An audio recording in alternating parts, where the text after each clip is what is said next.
अगला अध्याय।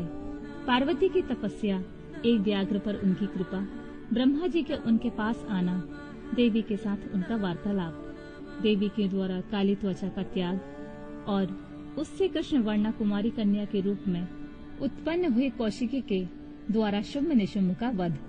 वायु देवता कहते हैं, महर्षियों, तदनंतर पतिव्रता माता पार्वती पति की परिक्रमा करके उनके वियोग से होने वाले दुख को किसी तरह रोककर हिमालय पर्वत पर चली गईं। उन्होंने पहले सखियों के साथ जिस स्थान पर तप किया था, उस स्थान से उनका प्रेम सा हो गया था। अतः फिर उसी को उन्होंने तपस्या के लिए चुना। तदनंतर माता पिता के घर जाकर उनका दर्शन और प्रणाम करके उन्हें सब समाचार बताकर उनकी आज्ञा लेकर उन्होंने सारे आभूषण उतार दिए और फिर तपोवन में जाकर स्नान के पश्चात तपस्वी का परम पावन वेश धारण करके अत्यंत तीव्र एवं परम दुष्कर तपस्या करने का संकल्प किया। वे मन ही मन सदा पति के चरणार बिंदों का चिंतन करती हुई किसी क्षणिक लिंग में उन्हीं का ध्यान करके पूजन की बाहरी विधि के द्वारा जंगल के फल फूल आदि उपकरणों द्वारा तीनों समय उनका पूजन करती थी।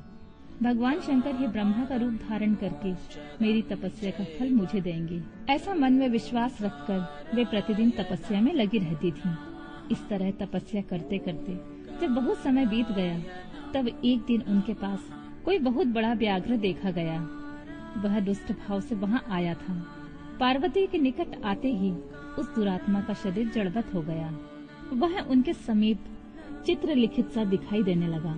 दुष्ट भाव से आए हुए उस व्याघ्र को देखकर भी देवी पार्वती साधारण नारी की भांति स्वभाव से विचलित नहीं हुई। उस व्याघ्र के सारे अंग अकड़ गए थे। वह भूख से अत्यंत पीड़ित हो रहा था और यह सोचकर कि यही मेरा भोजन है, निरंतर देवी की ओर ही देख रहा था। देवी के सामने खड़ा खड़ा वह उनकी उपासना सी करने लगा।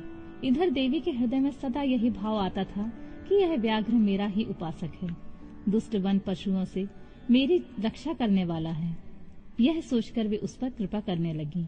उन्हीं की कृपा से उसके तीनों प्रकार के मल तत्काल नष्ट हो गए। फिर तो उस व्याघ्र को सहसा देवी का स्वरूप का बोध हुआ।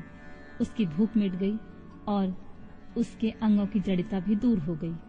उसके साथ ही उसे जन्म सिद्ध दुष्टता नष्ट हो गई और निरंतर तृप्ति बनी रहने लगी।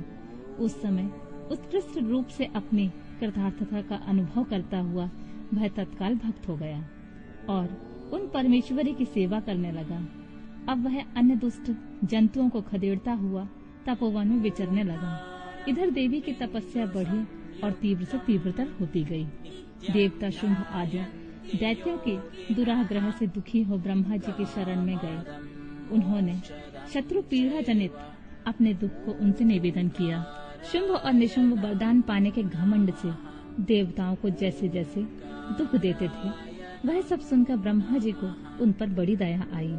उन्होंने दैत्य वध के लिए भगवान शंकर के साथ हुई बातचीत का स्मरण करके देवताओं के साथ देवी के तपोवन को प्रस्थान किया। वहां सूर्यश्रेष्ठ ब्रह्मा ने उत्तम तप में परिनिष्ठित परमेश्वरी पार्वती को देखा। वे संपूर्ण जगत की प्रतिष्ठा से जान पड़ती थी। अपने श्री हरि के तथा रुद्रदेव के भी जन्मदाता पिता महामहेश्वर की भार्या आर्या जगन माता गिरजा नंदिनी पार्वती जी को ब्रह्मा जी ने प्रणाम किया। देवगणों के साथ ब्रह्मा जी को आया देख देवी ने उनके योग अर्घ देकर स्वागत आदि द्वारा उनका सत्कार किया। बदले में उनका भी सत्कार और अभिनंदन करके ब्रह्मा जी ने अनजान की भांति देवी की तपस्या का कारण पूछने लगे। ब्रह्मा जी बोले, देवी, इस तीव्र तपस्या के द्वारा आप किस अभीष्ट मनोरथ की सिद्धि करना चाहती हैं?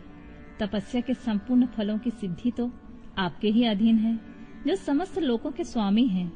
उन्हीं परमेश्वर को पति के रूप में पाकर आपने तपस्या का संपूर्ण फल प्राप्त कर लिया है, अथवा यह सारा ही क्रियाकलाप आपका लीला विलास है। परंतु आश्चर्य की बात तो यह है कि आप इतने दिनों से महादेव जी के विरह का कष्ट कैसे सह रही हैं? देवी ने कहा, ब्रह्मा, जब सृष्टि के आदि काल में महादेव जी से आपकी उत्पत्ति सुनी जाती है, तब समस्त प्रजाओं में प्रथम होने के कारण आप मेरे ज्येष्ठ पुत्र हैं। फिर जब प्रजा की वृद्धि के लिए आपके ललाट से भगवान शिव का प्रादुर्भाव हुआ, तब आप मेरे पति के पिता और मेरे ससुर होने के कारण गुरुजनों की कोटि में आ जाते हैं। और जब मैं सोचती हूँ कि स्वयं मेरे पिता गिरिराज हिमालय आपके पुत्र हैं, तब आप मेरे साक्षात पितामह लगते हैं, लोक पितामह। इस तरह आप लोक यात्रा के विधाता हैं। अंतःपुर में पति के साथ जो वृतांत घटित हुआ है, उसे मैं आपके सामने कैसे कह सकूंगी। अतः यहाँ बहुत कहने का क्या लाभ। मेरे शरीर में जो यह कालापन है, इसे सात्विक विधि से त्याग कर मैं गौरवर्णा होना चाहती हूँ। ब्रह्मा जी बोले, देवी, इतने ही प्रयोजन के लिए आपने ऐसा कठोर तप क्यों किया? क्या इसके लिए आपकी इच्छा मात्र ही पर्याप्त नहीं थी, अथवा यह आपकी ही एक लीला है? जगत माती, आपकी लीला भी लोकहित के लिए ही होती है। अतः आप इसके द्वारा मेरे एक अभीष्ट फल की सिद्धि कीजिए। निशुंभ और शुंभ नामक दो दैत्य हैं, उनको मैंने वर दे रखा है। इसमें उनका घमंड बहुत ज्यादा बढ़ गया है और वे देवताओं को सता रहे हैं। उन दोनों को आपके ही हाथों मारे जाने का वरदान प्राप्त हुआ है। अतः अब विलंब करने से कोई लाभ नहीं। आप क्षण भर के लिए सुस्थिर हो जाइए। आपके द्वारा जो शक्ति रची या छोड़ी जाएगी, वही उन दोनों के लिए मृत्यु हो जाएगी। ब्रह्मा जी की इस प्रकार प्रार्थना करने पर गिरिराज कुमारी देवी पार्वती सहसा अपनी काली त्वचा के आवरण को उतारकर गौण वर्णा हो गई। त्वचा कोश काली त्वचा में आवरण रूप से त्यागी गई जो उनकी शक्ति थी, उसका नाम कौशिकी हुआ। वह काले मेघ के समान कांति वाली कृष्ण वर्णा कन्या हो गई। देवी की वह मायामयी शक्ति ही योग निद्रा और वैष्णवी कहलाती है। उसकी 8 बड़ी बड़ी भुजाएं थीं। उसमें उन हाथों में शंख, चक्र और त्रिशूल आदि आयुध धारण कर रखे थे। उन देवी के 3 रूप हैं, सौम्य, घोर और मिश्र। वह 3 नेत्रों से युक्त थी। उसने मस्तक पर अर्धचंद्र का मुकुट धारण कर रखा था। उसे पुरुष का स्पर्श तथा रति का योग प्राप्त नहीं था और वह अत्यंत सुंदरी थी। देवी ने अपनी इस सनातन शक्ति को ब्रह्मा जी के हाथ में दे दिया। वही दैत्य प्रवर शुंभ और निशुंभ का वध करने वाली हुई। उस समय प्रसन्न हुए ब्रह्मा जी ने उस पराशक्ति को सवारी के लिए एक प्रवर सिंह प्रदान किया, जो उनके साथ ही आया हुआ था। उस देवी के रहने के लिए ब्रह्मा जी ने विंध्यागिरी पर वास स्थान दिया और वहां नाना प्रकार के उपचारों से उनका पूजन किया।